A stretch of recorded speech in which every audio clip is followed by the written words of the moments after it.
Nestled in New York's Central Park, this is the largest art museum in America. The Metropolitan Museum of Art is 2.3 million square feet of objects spanning 5,000 years of history. The museum really was an audacious vision to create a cultural center that rivaled the greatest in the world. The Met is a collection of collections. Paintings, jewelry, textiles, statuary, and the world's most famous fashion gala. Every year we're pumping out something pretty amazing. It's America's treasure house. The collection is what excites every curator to be part of this institution. In 2020, the Met turned 150, in its pomp and ready to celebrate. I'm this excited. But as the revels began, COVID-19 struck New York. There are new warnings about the coronavirus outbreak. For the first time ever, the Met was shut indefinitely. In the summer, the urgent need for social justice highlighted by the Black Lives Matter movement had the museum promising to change. But how to pay for it? Without tourists and with restricted viewing, the Met's in the red. And they come to you for the money for this. And I've got to find the money to do it. The building itself needs constant repair. But what about conservation and research? For me, this piece is not very big. To finish this one, 2 years. Who will pay for new acquisitions? I don't think I will ever see this rarity and beauty on the market again. And the blockbuster exhibitions that keep the tills ringing. It's a massive undertaking. I mean, it's the best for costuming, it's the best for fashion. The Met has always relied on patrons and donors. But as the economy shrinks, do philanthropists have anything left to give? The truth of the matter is, nobody can really take care of 403 guitars.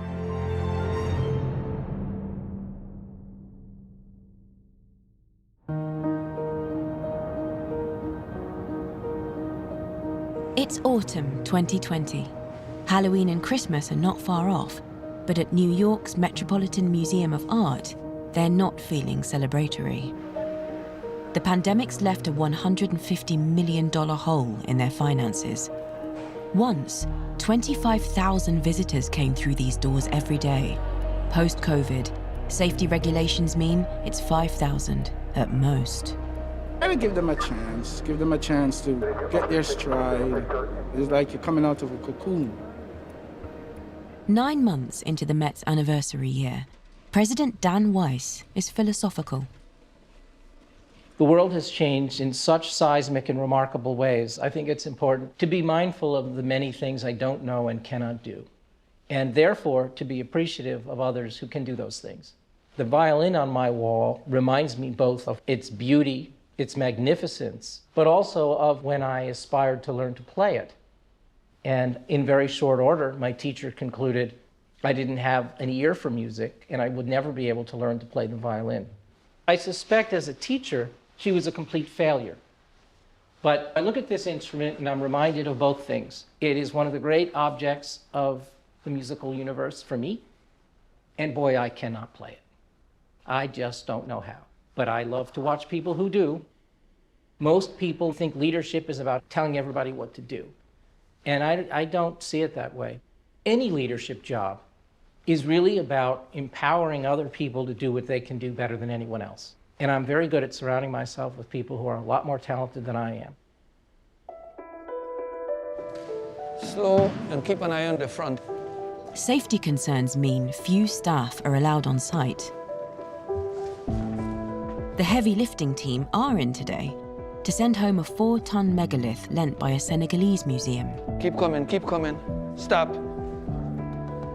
The Met's cash-strapped, but must lend and borrow on a global scale to mount exhibitions visitors will pay good money to see. We gotta go slow, guys. Transportation costs are huge, but the safe handling of other people's treasures is essential. All right, let's stop, guys. Conservators must oversee every movement. It is nice to come into the museum and do our job. I don't think any of us will ever forget this year. It's like a mile marker. It's going to be before and after this year. Watch that corner, Derek. When they first started talking about the 150th anniversary, I remember doing that quick calculation in my head. I'm like, oh my God, that's an election year. And I just knew it was going to be a crazy year. But I don't think any of us could have imagined the levels. Project manager Margaret Chu has been working from home for 6 months. The avid baker had been asked to make the Met's official 150th birthday cake, but had to eat it herself in March and some of April. I was super excited to make it. I had ideas of what kind of decorations I would do and what kind of flavors I would do. And when it didn't happen, it was kind of crushing. Today, Met executives have a finance meeting. Margaret's got permission to return to Fifth Avenue with her cake. This part is my favorite, decorating the cake, putting all the things that really make it like a wow, like a reason to celebrate. I haven't been back in over 6 months, which is the longest I haven't been there in like almost 10 years. Seeing the pictures from the opening day and how totally jubilant and excited people were, it shocked me to see how needed it was. I'm feeling pretty nervous, just not knowing what to expect. You know, the stickers on the floor and signs, that just wasn't a part of the museum when I left it. Hi, Clyde. Hi there. Oh my gosh. On the executive floor, the Met's landmark year has been memorable for all the wrong reasons. What is inside? So this is like a vanilla with raspberry jam. Wow. And the bottom one is a chocolate espresso whiskey. You should get a cake too. What is this? Yeah, everyone. Yeah. Director Max Hollein has seen his anniversary exhibition schedule collapse. Margaret, this is quite delicious. Thank you. I'm gonna have to try both of them. You have to. Oh my God. Clyde B Jones leads the team that must find sponsors with money as the economy tanks. Communications chief Ken Wine has yet more bad news. The numbers have been meh the last couple weeks. We can only go to about 5,000. Some days during the week it's been as low as 2,800. When we reopened, there was this huge joy and appetite among many. Right. But now that school is back and whatnot. Cases rising in the city, people are just a little bit more reluctant to go out.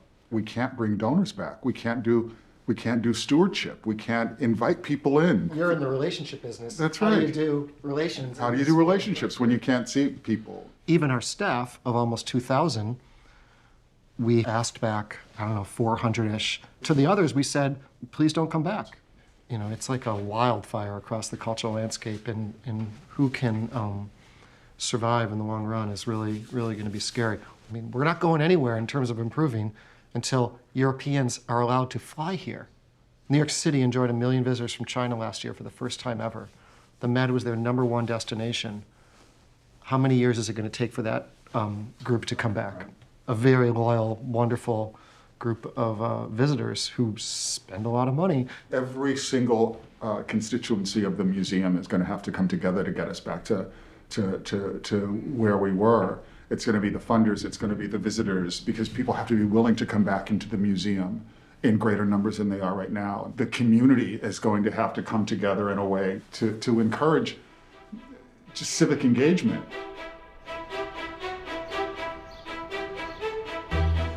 Income from visitors helps keep the building open and the lights on.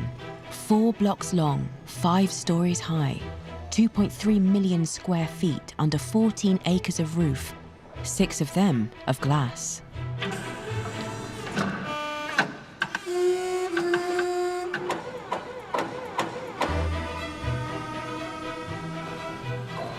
Patrons and foundations have donated huge sums to the Met, but mostly for art.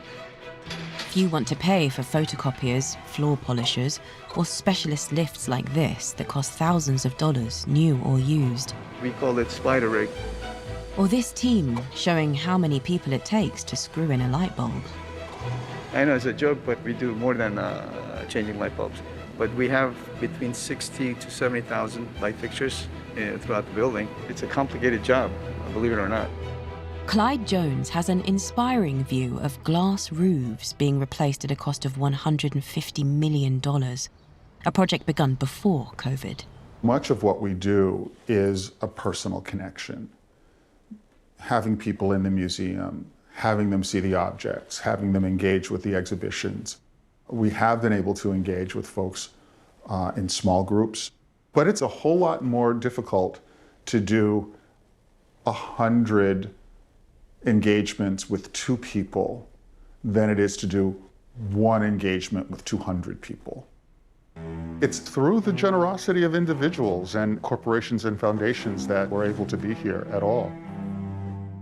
Central to the imminent remodelling of the Arts of Africa, Oceania and the Americas galleries will be the replacement of a vast wall of glass. There are structural issues with these windows. They're the same as there are in the Temple of Dender, but that's north-facing and this is south-facing. There are objects in here that cannot be in the direct southern sun. So these windows have had to be shaded, which is really unfortunate. It's dark and it's enclosed. I mean, that sort of points to deepest, darkest Africa, when in fact, those cultures are bright and they're open and they're sunny, and the space should reflect that. And they come to you for the money for this. I mean, you've got to find the money. And I've got to find the money to do it. Right, exactly. People said, oh, you're not going to be able to raise money for Arts of Africa, Oceania, and the Americas. There are no young people who are interested in that. But we found that was in fact not the case. We've raised about 90% of the money before COVID. There are a lot of people who care about the many cultures that are represented in these galleries. We've got to figure out what people are passionate about and help them find that passion here in the walls of the Met. There are still collectors in the vein of the Rockefellers and the Havemeyers, but the regular member, the person who makes a gift of $25 to the museum because they had a great time, those people are just as important.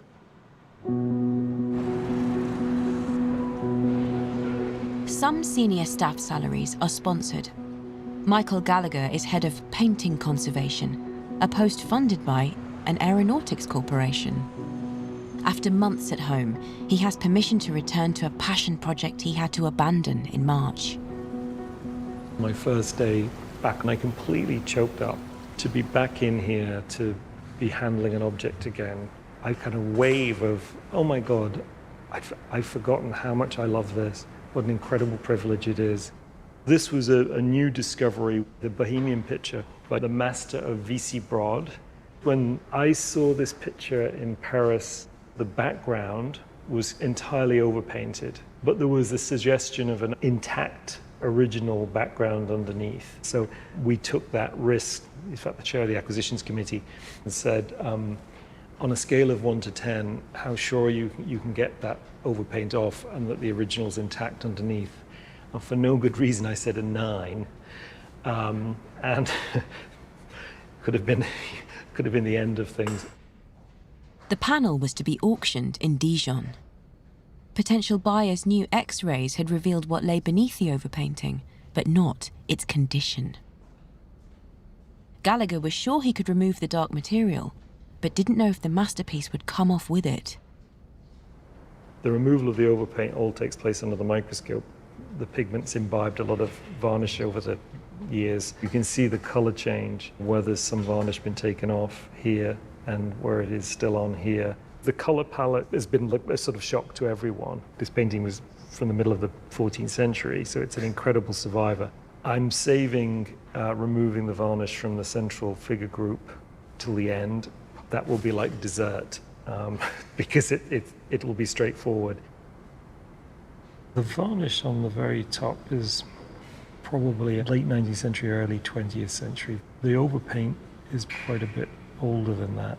One of the frustrations of getting older in conservation is just as you feel that your judgment is getting better is when your eyesight starts to go. Working on instinct, taking a gamble, is part of the conservator's job.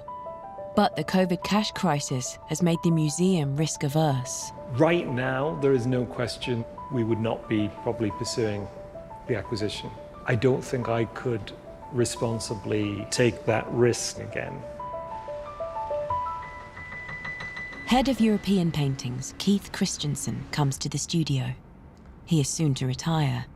This is a bittersweet moment. It's really amazing. I think people will be bowled over by this. It's the color, the brilliance of this background. It's just extraordinary. I don't think I will ever see this rarity and beauty on the market again. The price obviously was considerable. Yeah. This will have been a very inexpensive picture for what it is. It was about $6 million. Yeah. Which sounds like a lot, but for something of this rarity and beauty, it's actually not that much. I can tell you right now, there are a number of collectors who would jump at this right now. And we're not buying for the short term, we're buying for the long term. And the next generation will not even think about what it was paid. All they will be pleased is that it's here and that they can see it. The obligation of a great museum is the movement of things from the private sphere into the public sphere. There's not a visitor who doesn't go into the Van Gogh gallery and is grateful for the occasion of seeing them. And who cares? This museum spent $60 million for the landscape with cypresses. All they know is that standing in front of it is something that they will carry with them for the rest of their lives. However, following COVID and the financial really disaster that has been part of it, and with all the staff cuts that we've had, it would be very difficult to justify spending that kind of money. However, a generation later, they would look back and say, gee, that was a shame that the museum didn't have the foresight to do this. You know, I'm glad I'm not in that position. That's the director's job, to juggle long-term mission with what we're doing in a real crisis right now. The cash crisis has led to a freeze on acquisitions, but just conserving the museum's existing collections takes time, and time is money. For now, in the textile labs, Anna Schlecki is still able to take her time. This is special because this is 14th century. So this is part of really huge history, bringing back this tapestry to the beauty. I forget my neck is hurts or eyes hurts. I work so many years on a conservation field, but when I finish my career, it will be something unique done. For me, this piece is not very big. For castle, this is small size. I really work on carpets and tapestries, huge tapestries. To finish this one, 2 years, that will be done. I do fast as much as I can. But because this is unique, I have to do in a very good way. It's not like museum has exhibition and put back and spend this 20 years in storage and hang only 1 year or 2 years. But this one, it will hang 100 years. Department head Dr. Janina Poskrobko has a large team. She knows personnel and projects could be in jeopardy. We needed a lot of time for research, for study, and more and more museums funds being restricted. I never told Anya this, but I expected this project would have not been funded for long. A week later, at home on Staten Island, Janina Poskrobko is up early to say her prayers. Today, the head of textile conservation catches an early ferry for Manhattan. Professor Walter Denny is coming for breakfast. He heads a group of textile friends and supporters. These are the people who are supposed to help us. Maybe not that they will donate money to us, but maybe they will be able to bring us donors. Janina hopes Walter will help her fundraising drive. Walter probably will be hungry because his drive from Massachusetts is very long. This is Polish sausage called kabanosy, tomatoes and dry apples and Polish bread and Polish yeast cake. Walter is a friend, he's a fantastic scholar. The professor is a frequent visitor, but somehow remains trim. He is really here for the love of textiles. In 2007, when I came down here for the first time, I stumbled into one of the most marvelous experiences of my life. But this is one of the priority projects, the King Arthur tapestry. And one of the most famous objects in the Met. Would you like to see the Barberini coat? Sure. Janina unveils another treasure. Might Walter elicit donations for this project from other fabric fanciers? We're just letting it rest quietly so that we can get it into the case. And it's pretty amazing, actually. And it's got the busy little bees of the Barberini family right down there. It became very clear that in this very difficult time, it is really my role increasing in terms of finances. It's an amazing object, and I'm so glad that it's finally going to go out on display. The loveliness of the Cape is enveloping Walter when Janina makes her move. We had this great Ottoman robe from 18th century, but it required a lot of conservation. But it's a complete piece, so we can think about it. As long as someone would come up with the funds to do it. Janina has given it her best shot. Walter knew she had to ask. From the point of view of someone who has very little in the way of money to give, but he gives everything that he can. What binds people together and in the relationship between the museum and its public is, in fact, enthusiasm, love, excitement, and passion. This is a passion. Not only that, the nice thing about this passion is it's not quite as infectious as COVID, but if you're eloquent enough, you can infect other people with it. So I was wondering if you could speak a little bit to how you work interdepartmentally. The Met must ignite that passion in the next generation. Around 200 interns are currently in training, a vital investment in the museum's future. I was curious about the collaborations between paintings conservation with the Met. The head of education is watching an online mentoring session. The Met is committed to creating a more diverse workforce. A recent $5 million bequest provides each intern with a salary. The intern program immediately opens up and diversifies. And by diversity, I don't just mean, differences you can see, but in points of view. The idea is to bring in young scholars with different ways of seeing the world, begin there, and as they do their research and they move on in their careers, they will ask different questions. They would question the established canons, and you would shift the field more or less from the inside out. I think it can start happening as early as 5 years as these people graduate from school, and beginning to get into entry-level positions and going forth. And, we've just did the first 150 years. I would hope the next 150 years will be completely different. A Californian of Vietnamese descent, Kevin Pham is an intern with the medieval department funded by donor cash. This is so incredible. And this is your first time at the cloisters, right? The Met Cloisters is his official base, but COVID meant he could never visit in person until today. So, nose is actually big in the space. Co-intern Shania Johnson is with him, on the phone.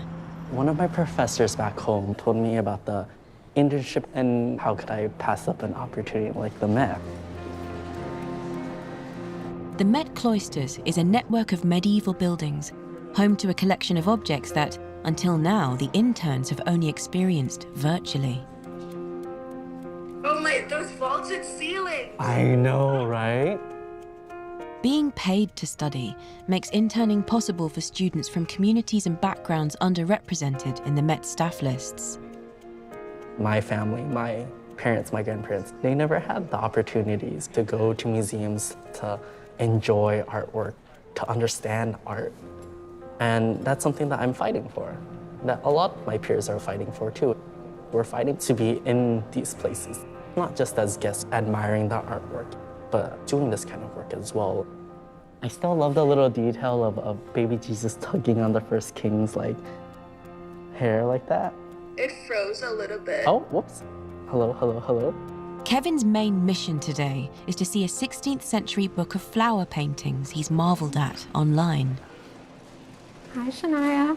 Hello. So glad you can be here to see this. So what we're looking at is a book of flower illustrations that dates to the early 1500s. So we're looking at a roughly 500-year-old book here. And every single flower depicted, we grow in the gardens here. That was actually going to be my question. I'm glad to know that that's happening. Yeah, this manuscript provides a bridge between the works of art that we have on display and the natural works of art that we have outside. I really don't know what to say. I'm just so overwhelmed by the beauty of all of it. This opportunity is just once in a lifetime to be able to work on these masterpieces and to be here in person now to see them as well. I feel like I'm just like on the edge of tears constantly, just looking at all of this. You really can't replicate this experience online at all. And the Met certainly has a lot of work to do. But I'm here and I'm an intern. That's definitely something. And I'm not the only one as well. And we're here because we love art. And that shouldn't be limited to, rich old white men with beards. It should be for everyone. From the day it opened, the Met has relied on philanthropy, gifts of money, and also of precious objects. In 2019, the Musical Instruments Department exhibition, Play It Loud, featured 130 instruments, many of them lent by rock legends. They included guitarist Steve Miller, who sent this unique Gibson Les Paul.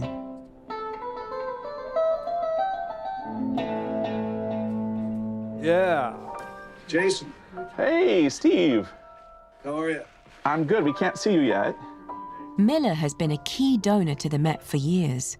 He knows that right now, the museum needs its friends to rally round.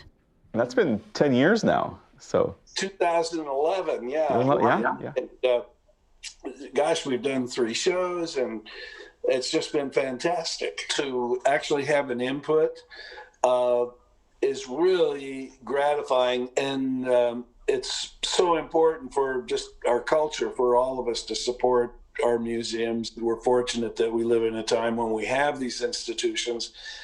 For now, he can't enter the museum, but Miller can ask curator Jason Dobney to help him edit his massive guitar collection. How many guitars do you have? Well, I have, I think, 405 instruments in my collection. And, well, now I have to say 403 because I've given you 2 of them, the 2 best ones. 2 magnificent ones. The truth of the matter is nobody can really take care of 403 guitars. I have my first guitar. I still have 3 of them that I play all the time. So I'm totally happy making the collection accessible to other people and to have other people play the instrument so that they don't just sit there in a glass box. The guitar celebrates a great maker and a special relationship. My godfather was Les Paul, and I was around Les when I was starting from the time I was like 5 years old. So I play electric guitar like he did. Les Paul developed a lot of the tools that we use in recording. And besides all that, he was one of the greatest guitar players in the world. For me, it's a great opportunity to be useful, really. So and nothing could be better than that. So, well, gosh, Steve, thank you so much. The Les Paul will join the museum's permanent collection. Exhibitions like Play It Loud surprise those who think the Met's just marble and old masters. The Costume Institute doesn't do dowdy. Their annual exhibition is always an extravaganza. The department's preparing their landmark year blockbuster show. These are the biggest exhibitions that we do at the Met, without a doubt. Broadway theater is probably the closest to this kind of level of production. About Time needs to draw crowds and make a big statement. The Met's still got it. It's a massive undertaking. Of course, this was conceived of before everything happened and actually completely built. And it had to sit in the production company warehouse for 3 months until we could bring them in. Now, costs are closely monitored. But before COVID, shows like it cost around $3.5 million to stage. Much of the money for About Time came from the 2019 Met Gala, the event that every year funds the museum's Costume Institute. Gotham's glossiest social event brings out the stars for the ultimate photo opportunity. Designers dress them in couture that echoes the theme of the annual exhibition. But in 2020, COVID has taken the ball away. The Costume Institute's head curator will miss the money, but also the glow the event provides. The show gets so much attention through the attention the gala gets. It's such an extraordinary moment. The show really basks in its reflected glory. And it's also, it's a time for the community to come and celebrate fashion. So that's been sad. Bolton has made About Time a meditation for the Met anniversary year. The passage of time is central to the setting. There are two different clocks, clock 1, clock 2. We're currently in clock 2. So it's 120 garments in 60 pairings. The show looks at fashion and temporality. We wanted to highlight masterworks from our collection. And we had this concept of the Met's 150 years. So we're producing two timelines. The lower rung is a very linear chronology of fashion, but the second timeline behind, pieces that relate through either silhouette or material or motif or decoration. So through these sort of pairings, rather than having time as a succession of events, it's this coexistence of the past and the present. What the show tries to also address is notions of longevity and how particular motifs or silhouettes endure. This one's one of my favorite juxtapositions. So this is the princess line, and it was a silhouette that basically had no waist seam. But what it does is create a very elongated torso, elongated silhouette. And I paired it with the Queen's bumpster. Everyone used to say he was inspired by the builder's bum, but he was really looking at the princess line by having trousers, and in this case a skirt, that slipped down. You had the same elongated torso. The rationale for black was any monochrome color, but particularly black, emphasizes the form of a dress.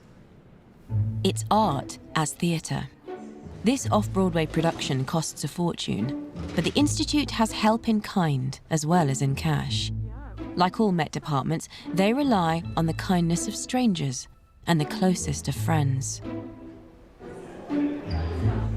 While fashion fans await the opening of About Time, In Pursuit of Fashion keeps them engaged. It's a presentation of rare couture from the archives of collector Sandy Schreier. In 2018, she donated 165 garments to the Costume Institute. The department is used to dedicated followers of fashion. But to Associate Curator Jessica Regan, Mrs. Schreier is a one-off. Sandy was really ahead of her time in thinking about fashion as an art form. She was building what she saw as a collection, as a group of objects that were worthy of preserving. That is a unique thing among fashion collectors. She collected very instinctively, but she had an incredible eye, and of course she developed this great level of connoisseurship. This collection is inherently a reflection of her taste, of course, but also her personality, because these selections were so personal, and she has a wonderful sense of humor. She always said to us that this was something that was fun for her. I think that she very much appreciates designers who, embrace that sense of wit and playfulness and fun. We did make a great number of visits and, spent a lot of time chatting about her collection, and she always had the most wonderful stories. Sandy lives 600 miles away to the west, in Detroit, Michigan. From the opening of the Met exhibition, everybody was saying that this was the greatest thing they had ever seen, because it's a fairy tale. I never knew that my life was a fairy tale until they said that. In the 1950s, Sandy's father was the furrier who dressed the wives of Motor City magnates. They thought I was adorable. They thought I looked like a little Shirley Temple. And they began gifting me with their unwanted and very often, sometimes, unworn couture. And that's how my collection began. They all thought I was going to play dress up in the objects they were giving me, but I never even tried them on. I felt that they were too precious to even touch. By the time I was in my early teens, I already had hundreds of these beautiful, gorgeous gowns, although everyone in Detroit made fun of me. My friends, my relatives, everybody said, "Oh my goodness, you're just a bag lady." I mean, they didn't have that expression in those days, but I was the little girl with bags of old clothes. It was, in fact, the start of what would become one of the most important private collections in America. What I care about is fashion as art. When Sherwin and I were teenagers, I persuaded my parents to loan us the car, and I didn't tell them where we were going, and we drove to New York so I could show Sherwin the Met.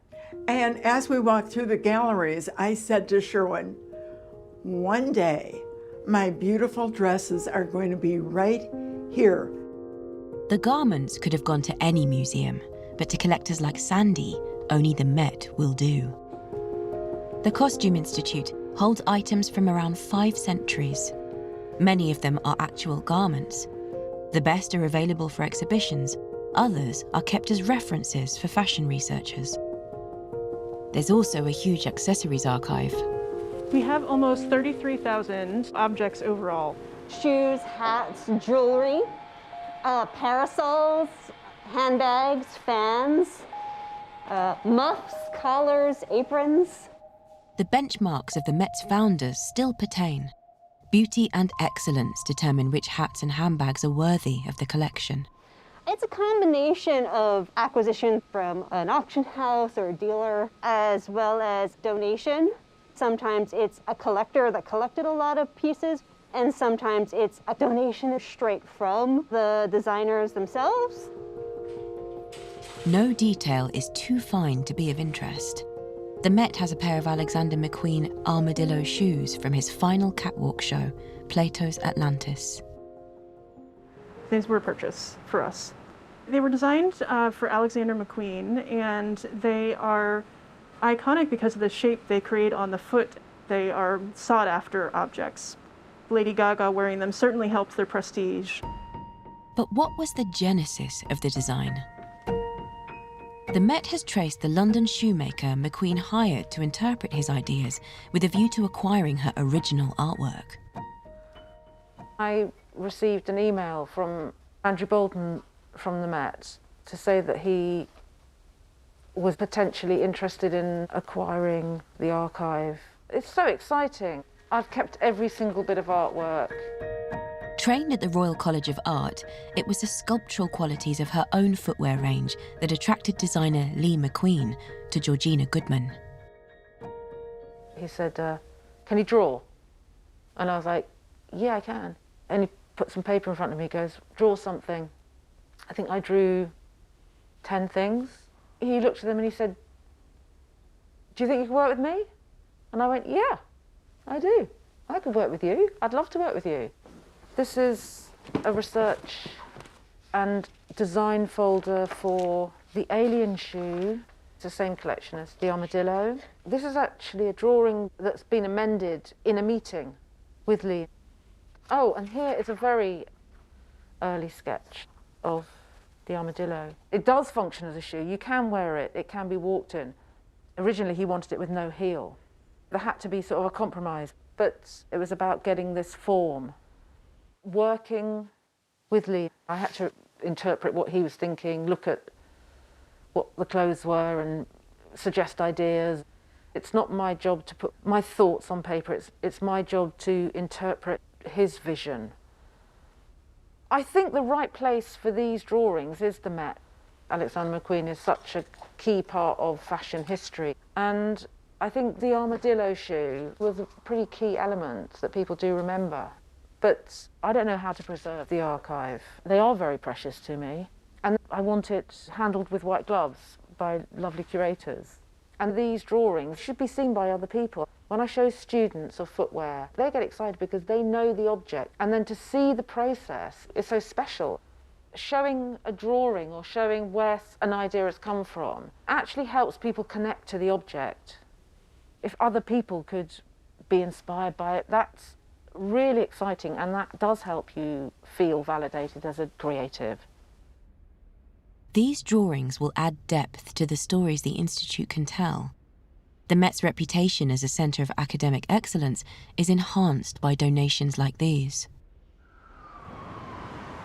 In East Harlem, Nakia Hussein is about to become a Met donor. She's investing $20 in 2 tickets to the most romantic destination in town. This is a date dress, I would say. I think it's maybe not right. I'm gonna go try something else on. Met dates are all the rage. Like so many Manhattan youths, Nakia and her beau Cyril have for months been locked down, going out, but staying in. The challenge has been finding things to do and ways to be romantic. The bigger question isn't the dress. The bigger question is the accessories. Except you can't really think about shoes. Not if you have a date at the museum. Because you have to wear something that won't destroy your back. Have you heard of the museum shuffle? What's the museum shuffle? It's when your feet start hurting, so you start just doing this. The Met for me is my place. I'm very familiar with the space. I really love being there, so to be able to share that with someone is exciting. Even if you're not interested in art, it's not even about beauty, it's about having conversations about how ridiculous something looks or how something makes you laugh or reminds you of something. Makeup time. I mean, the little makeup I will do. I would never take someone to the Met on a first date. It's too important a space for me. It's like you have to earn that for me to be able to feel like, okay, this is the person who I think we will have a good time. I don't want to be in that space and not enjoy myself. It's like meeting your family. You have to earn that. For me, you have to earn the Met. We've been to the museum once before. This will be the first where it's just the two of us. My hand is cold. It's cold outside. Took you forever to get here. I'm excited to share it with him. This is from where my mom grew up. And talk more and get him to open up about parts of his life that maybe didn't occur to him to talk to me about. The museum is open, but feels empty. Nakia and Cyril enjoy the tranquility of solitude in the Asian department. Oh, this one's really cool too. Look. Oh, this would have been painted. Reminds me of your pupils. I do not look like that. No, just the inside, the pupils. What do you mean? So reflective, so deep. Okay. I think if you're the kind of person who enjoys being in museums, then it's nice to have a partner who also potentially can find joy in it. But if your partner absolutely hates it, then I would imagine it would make a really boring date, right? Around this corner should be my favorite object. Look it! It's a striding figure with ibex horns and upturned boots and no pants. It feels like someone with a sense of humor made him. Someone that knows how to manipulate our cynical couple. That didn't occur to me, but sure. It's impressive work. Also, like, why boots but no pants? These boots are a statement, and no pants is a statement. This guy's all about making statements. I love him. So, like, this is all carved plaster. The Moroccan court is one of my favorite places in the museum. It's intimate and it's a moment to just breathe and relax. To do that and feel safe, given everything that's been happening with COVID, it feels exceptionally lucky to be able to have access to things like that. A successful date? Yeah, I think so. Well, none of the security guards scolded us, so I think that's a win. And I think we shared a lot. Yeah. I'm happy I know more about what you find dynamic and beautiful. Okay. Is he a keeper? This one? Yeah. For now, yeah.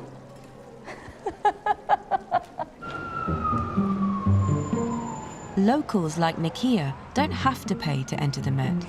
But while New Yorkers are the only visitors, donations like hers are vital. The Met relies on community spirit. Since the 1870s, it's drawn wealthy art lovers to the neighborhood. Good girl. Every evening, Dan Weiss walks his dog Allie along the west side of Fifth Avenue. knowing he is just feet away from millions of dollars worth of treasure. Well, one of my predecessors said that one of the missions of this museum is to get all of the art on that side of the street onto this side of the street. And for 150 years, this is what we've been doing. Our building is filled with art that used to be across the street. What a good girl. We live right across the street.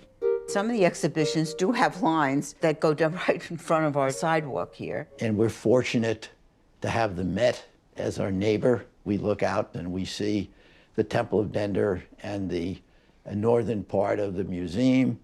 Mr. and Mrs. Abbey made their fortune practicing law and spent it on art. We've been married 63 years. That's all. We first started collecting posters. Then we went to prints. Then we graduated to paintings, oils, and period furniture, some ancient textiles, glass, contemporary paintings. Along with their conventional artworks, the couple have a more specialized interest. We have a wonderful bamboo collection. We walked into a gallery. Diane said, "I've never seen anything quite like these. These are just wonderful." A spark went off, and we decided that we would try to put together a collection. Eventually, they amassed over 200 pieces, guided by their neighbors across the street. So this artist dips it into hot water to make it soft, and then he bends it. Yeah. Monica Binchik and others have become part of our family in a sense, as we have become part of the Met family. In 2017, Monica and the Abbeys staged a Met exhibition that showed bamboo was no niche interest. We had over 430,000 people, visitors. We were speechless, really. We didn't have really any idea about the quality. We knew it was terrific, but we were not, it was just for us. We did it because we loved it. We feel that it's only fair for the world to see them. It's like what you do with your children. You have them only for a certain period of time. And now, then out they go.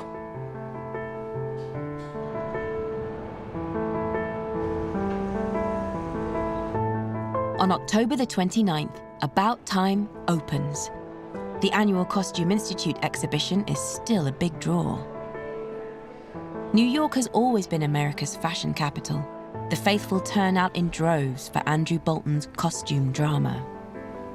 Met Gala was cancelled, so the exhibition is very, very anticipated. I mean, it's the best for costuming. It's the best for fashion. Keith Pruitt, head of security, makes his own fashion statement.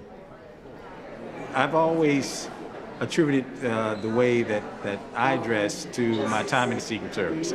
When you're with the President, Vice President of the United States, you have to be dressed accordingly. So you were one of the men in black? Yes, I was. Or navy blue, or Cambridge gray. This is the fall edition. Change is the engine of the modern fashion industry. Andrew Bolton's exhibition invites contemplation of things eternal. It's been really cool to see people really getting deep into observing the comparisons, and then they come through this way and they sort of are amazed by the mirrored room.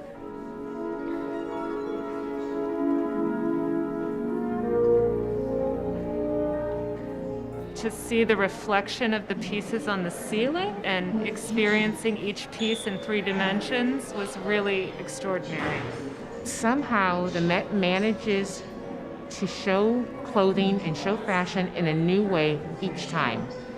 Just the space is so beautiful and just really like a treat for your eyes, you know? I feel like it's a little bit of escapism right now. Every year, as always, inspiring, innovative, mind blown every single time. We're so excited to see this exhibit, and unfortunately, we did not get in. The guard did not let us in. We tried so hard. We want to see all of the art and fashion. And it's like the only thing to do in New York City right now, so. Yeah, there's not really much going on. There's nothing else going on. Everything's banned. We can't go out after 10 o'clock. At the end of October, the streets around the museum turn ghoulish. It's Halloween. The Met pumpkin, like the Great Hall floral display that changes every week, is provided for in perpetuity by a single bequest. The financial structures, tax write-offs and corporate sponsorships that keep the whole art sector afloat might be about to change. The Met was founded on philanthropy. Citizens from every income group have given what they can in cash and in kind. The upcoming election might bring a new administration or return the old one. At present, all it delivers is anxiety. No one really knows what's going to happen in one of the greatest elections in American history. And the consequences of one outcome or the other are seismic. And I would maintain that we're not partisan. But we are political. Political in the sense that what politics ultimately is about is who gets what.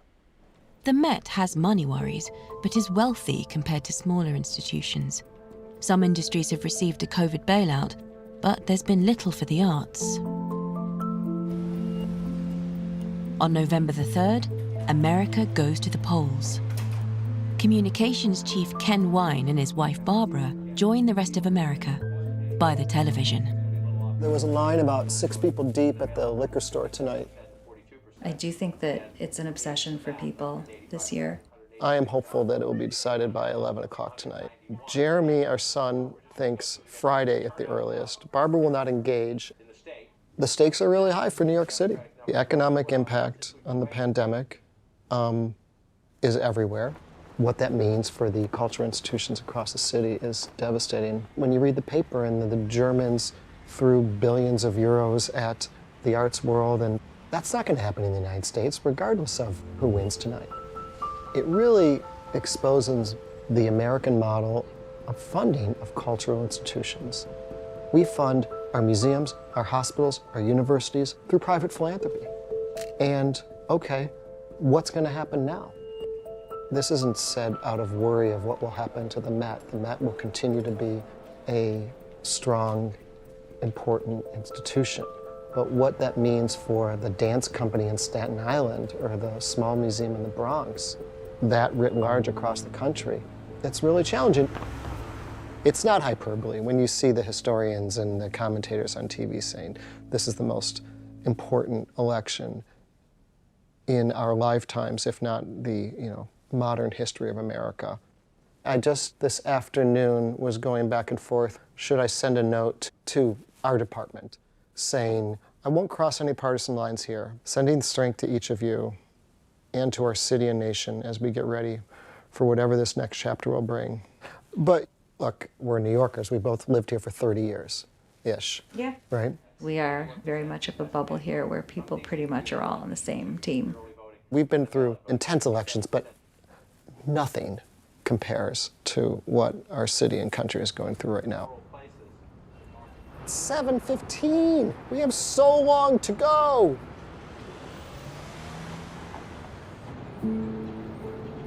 Three days later, Ken Wine has no fingernails left to chew on.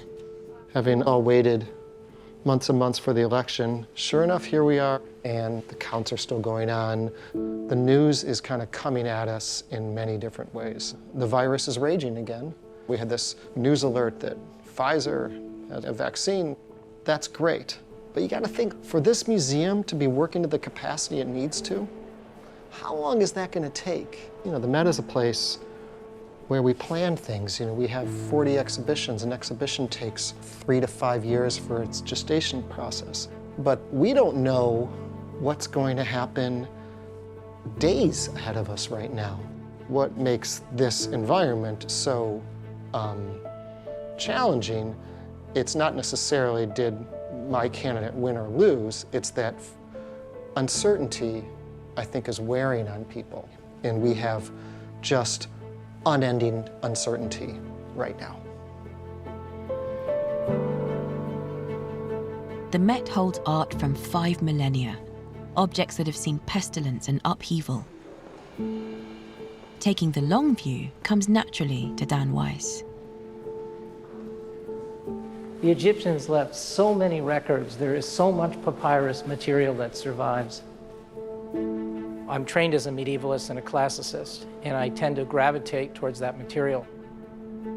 There's something really powerful about the history of the Egyptian civilization, that it endured for 3 millennia. 3 millennia. The American experiment is now at 250 years. I think at this moment in our history, in 2020, the American question is open. With all of the advances that we have made in technology and science, what we have done with that knowledge and that insight is, I think, disappointing. That as we stand in this museum surrounded by the history of great civilizations that have come and gone, ours is more advantaged, more progressive, more informed than any other in history. But thus far, it's an open question as to how long we'll endure and what we'll do with our knowledge. And at the moment, it's hard to say.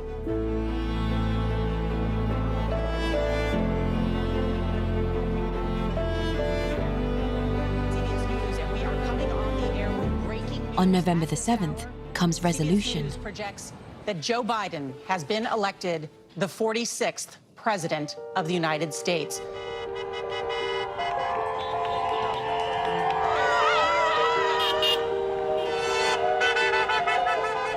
In New York, they're dancing in the streets. But in many states, citizens feel cheated and aggrieved. At the Met, director Max Hollein is with Jackson Pollock's Autumn Rhythm.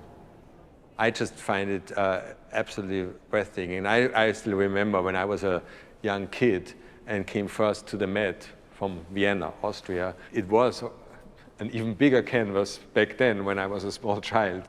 The collection is, of course, what excites us and what excites every curator to be part of this institution. In the musical instruments department, Jason Dobney shares that excitement, and a Met Stradivarius with musician Mariella Hobbs. Already in the last year or two, we focused on recontextualizing our collection and will be even more prioritized now coming out of this crisis.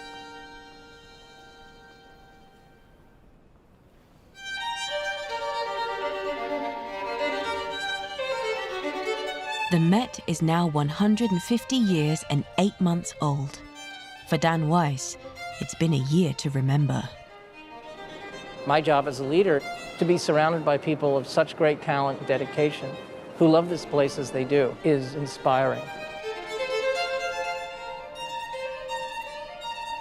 The president and the director are about to change the museum for good. The movement for Black Lives Matter and also questions of social justice and against discrimination and against racism has a lot to do, for sure, with how this institution is being staffed and how we act as an institution in the community. But it also has to do about not only what we show, but also how we show it and what kind of context we provide. I think it is a remarkable moment for us, this moment of COVID and Black Lives Matter and political distress, all in this country at the same time. Whatever comes next, only time will tell. But I think we all recognize this is a turning point.